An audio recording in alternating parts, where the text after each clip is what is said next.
Bismillahirrahmanirrahim. Assalamualaikum warahmatullahi wabarakatuh. Perkenalkan, nama saya Syarifah Humaira, NIM 2180152, kelas B21. Baik, di sini saya akan membuat video presentasi untuk memenuhi tugas final mata kuliah Strategi Pembelajaran dengan judul Metode Pembelajaran. Pengertian metode pembelajaran.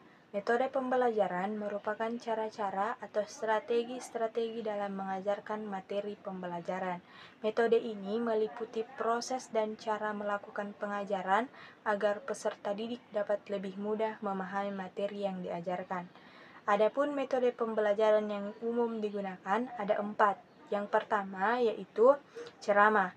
Seorang guru memberikan penjelasan mengenai suatu konsep, teori, atau proses. Kemudian, siswa hanya duduk dan mendengarkan tanpa banyak mengajukan pertanyaan. Yang kedua yaitu latihan mandiri. Siswa mempelajari materi sendiri menggunakan bahan-bahan yang disediakan oleh guru. Kemudian, guru memberikan arahan dan siswa bertanya bila ada yang tidak dipahami. Yang ketiga yaitu latihan diskusi. Melatih siswa dalam memperjelas pemikirannya dan pandangannya dalam kelompok untuk meningkatkan pemahaman mereka terhadap masalah yang diperdebatkan. Yang keempat atau yang terakhir yaitu latihan simulasi. Menerapkan teori dalam praktik. Siswa mengalami situasi nyata yang telah dipersiapkan dalam pembelajaran untuk mempermudah pemahaman materi. Pentingnya memilih metode pembelajaran yang tepat. Ada 3 alasan. Yang pertama yaitu mempermudah pemahaman. Dengan memilih metode pembelajaran yang tepat, peserta didik akan lebih mudah memahami materi yang diajarkan. Yang kedua yaitu memotivasi belajar. Sebuah metode pembelajaran yang tepat dan inovatif akan mampu meningkatkan motivasi dan antusiasme belajar siswa. Yang ketiga yaitu meningkatkan kreativitas. Sebuah metode pembelajaran yang unik dan inovatif mampu meningkatkan kreativitas peserta didik dalam menghasilkan karya. Adapun metode pembelajaran aktif.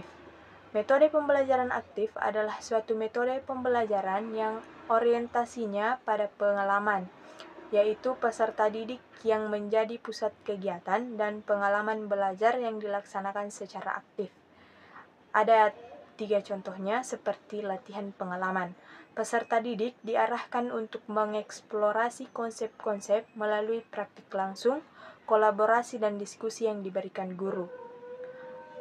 Adapun latihan kolaboratif, yaitu peserta didik dalam kelompok-kelompok bekerja sama melakukan praktik yang diberikan guru untuk mengupayakan pemecahan masalah bersama. Yang ketiga, yaitu latihan berbasis proyek. Peserta didik dalam kelompok-kelompok menggunakan pengetahuan dan keterampilan yang ada untuk menyelesaikan proyek-proyek tertentu.